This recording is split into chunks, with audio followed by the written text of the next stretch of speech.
Voilà, Ludivine, Rebonjour. Ludivine, cette fois-ci, qui va nous entamer sa chronique Ouais, santé et qui va nous parler de l'atout chez les toutous. tout à fait. L'atout des toutous. La toux des toutous aujourd'hui. Ouais, vas-y, nous t'écoutons. Alors, donc aujourd'hui, donc, tout d'abord, on va voir que chez le chien, donc comme chez l'humain, la toux est un réflexe ou un acte volontaire qui a pour effet d'expulser violemment l'air et les matières contenues dans les voies respiratoires.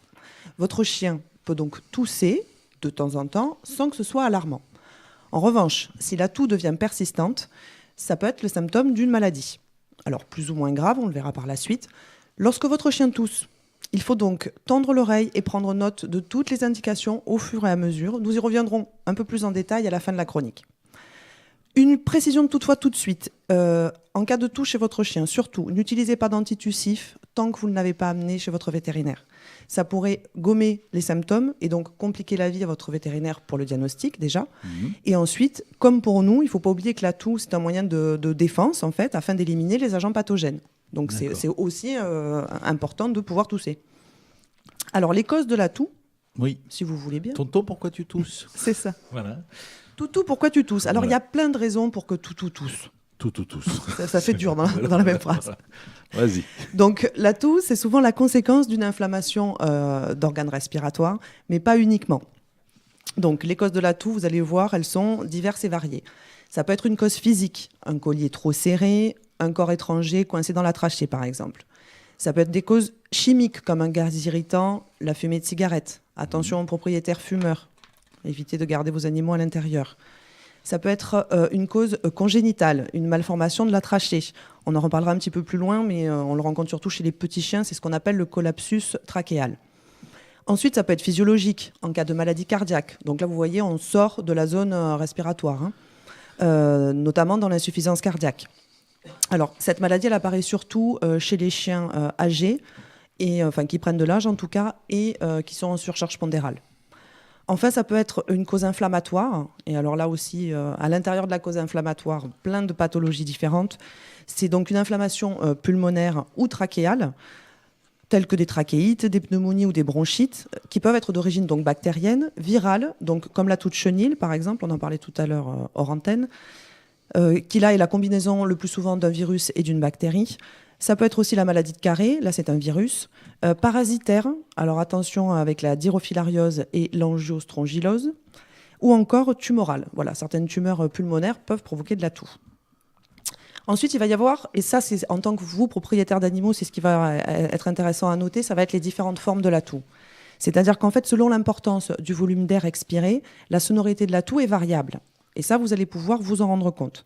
Si la toux est sonore, cela signifie déjà que le volume d'air expulsé est important.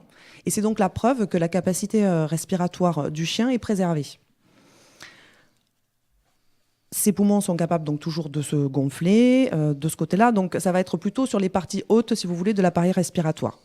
Les toux sonores sont généralement, pas toujours, mais généralement, des toux sèches, que l'on retrouve donc lors de trachéites, de laryngite ou de bronchite débutante. La toux sonore, elle peut quand même parfois être grasse ou humide, comme on dit, lorsqu'elle aboutit donc au rejet de sécrétions bronchiques. Donc la toux sonore, comme je vous le disais, elle apparaît souvent lors d'inflammations qui sont en général bénignes et peuvent s'arrêter spontanément sans l'aide de traitement. Ce qui vous, en tant que propriétaire, va faire la différence, ça va être la fréquence déjà au quotidien et la durée dans le temps. Ensuite, attention, parce que la toux sonore, elle peut aussi être le signe d'affections plus graves, comme la toux de chenille. C'est donc une infection, comme je vous disais, d'origine bactérielle et virale et qui est donc souvent présente dans les collectivités de chiots et de chiens adultes. Ou en cas d'affection cardiaque, donc. Il existe chez les chiens de petite taille, donc ça j'en parlais tout à l'heure avec le collapsus trachéal. En fait, c'est une malformation de la trachée, c'est une maladie qui est dégénérative. Elle concerne essentiellement donc les chiens de petite taille comme les York, les caniches ou les teckels. C'est une toux sonore qui est déclenchée par l'exercice ou par l'excitation et qui peut quand même, il faut le savoir, mener jusqu'à une syncope. Ah, d'accord. Oui, quand même, ça Ouais. peut être effrayant. Bon, ça après, c'est très bien diagnostiqué en général chez le vétérinaire. Si la toux est peu sonore, ou qu'on appelle aussi une toux muette ou faible, ça signifie là par contre que le volume d'air expulsé est faible. Donc ça risque d'être le signe d'une affection plus profonde au niveau des voies respiratoires. On observe souvent donc des petites quintes de toux sans expectoration. Le chien tout saute en quelque sorte. Dans ce cas, donc, les poumons ont soit perdu leur capacité à se distendre, soit perdu leur élasticité et traduisent donc une diminution, cette fois-ci, de la capacité respiratoire. Elle peut constituer donc le signe d'une affection pulmonaire grave. Elle est entendue donc principalement lors de pneumonies, par exemple, qui ont pour origine la maladie de Carré, la toux de chenille aggravée ou des atteintes bactériennes, lors d'une insuffisance cardiaque au stade de l'œdème pulmonaire, et lors d'hémorragie pulmonaire, donc soit suite à une intoxication par exemple avec des anticoagulants ou à un traumatisme. Une toux faible est donc la manifestation, et ça c'est important de le noter, le plus souvent d'une affection plus grave que celle entraînant une toux très sonore. D'accord. Concernant les diagnostics et traitements... En clair, plus tu tousses fort, moins c'est dangereux. La plupart du temps, La oui. plupart du Oui, temps, parce qu'on est toujours justement sur cette capacité respiratoire préservée. Donc ça veut dire que ça touche en général les voies plus hautes et qu'on est plus sur des inflammations. Sur des irritations. Voilà, des choses comme ça. Concernant donc le diagnostic et le traitement, vu toutes les origines possibles de la toux, vous vous doutez qu'il va falloir être attentif pour justement donner les bonnes informations à votre vétérinaire. Donc ces causes étant justement très variées, il est dans tous les cas conseillé de consulter le vétérinaire, sauf en effet si votre chien tout saute une fois tous les 6 mois, comme nous en fait. Là, ça sera pas urgent. Donc, pour déterminer l'origine de la toux, votre vétérinaire fera donc tout d'abord un examen clinique et en particulier une auscultation attentive de la zone pulmonaire. Il vérifiera également la température du chien, car en cas de surinfection, justement, le chien risque d'avoir de la fièvre. Il sera peut-être nécessaire de pratiquer, alors après divers examens, en fait, ça peut être une radiographie, une endoscopie des bronches ou bien encore un électrocardiogramme pour identifier donc avec précision la cause de la toux. Selon la cause identifiée, le traitement, là aussi, il va être très très varié. Ça peut être l'administration d'antiparasitaires, d'antibiotiques, de médicaments antitussifs, comme je vous disais, jamais à votre initiative tout seul, ou de bronchodilatateurs, ou bien encore des médicaments destinés à gérer l'insuffisance cardiaque. Un petit conseil pratique, quelques lignes, je vais faire comme maître terrain. Afin donc d'aider votre vétérinaire, ce que je vous disais au début, soyez attentifs, tendez l'oreille, n'hésitez pas à noter. Et une autre petite astuce, moi j'ai fait ça pour mon chat, n'hésitez pas à filmer. On a tous des smartphones quasiment aujourd'hui. Votre chien est en quinte de toux, filmez-le, ça sera un élément important et utile surtout pour votre vétérinaire. Ce que vous pouvez noter sur une feuille de papier, pour ne pas oublier, vous gagnerez du temps chez le vétérinaire.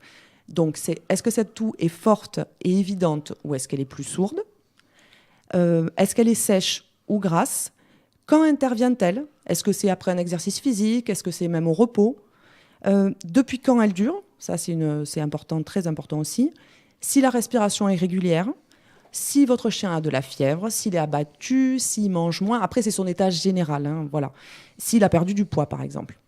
Juste donc pour rappel, pour que vous puissiez quand même vérifier chez vous, la température normale d'un chien, donc température rectale, est entre 38 et 39 degrés. Donc voilà, n'hésitez pas à prendre des notes, à filmer pour vraiment aider votre vétérinaire dans ce diagnostic. Tout le monde gagnera du temps et votre chien sera soulagé plus vite. D'accord. Voilà pour aujourd'hui. Voilà pour la toutou, la tousse. Le toutou qui tousse. Le toutou qui tousse. La semaine prochaine, parce que nous aurons une émission exceptionnelle, émission de Noël, la semaine prochaine, tu nous parleras justement des dangers de Noël. C'est-à-dire tout ce qui est pas bon pour nos animaux de compagnie. Tous les risques d'intoxication. Voilà, le chocolat, exemple, ou tout ce qui est boule de sarbacane et tout ça. Il faut faire très très attention parce que les toutous arrivent et hop, ils avalent ça. Et là, on se retrouve avec un corps étranger dans la gorge, un chien qui peut s'étouffer. Bref, plein de choses. On en parlera la semaine prochaine. Très bien. Merci Ludivine. Merci à vous.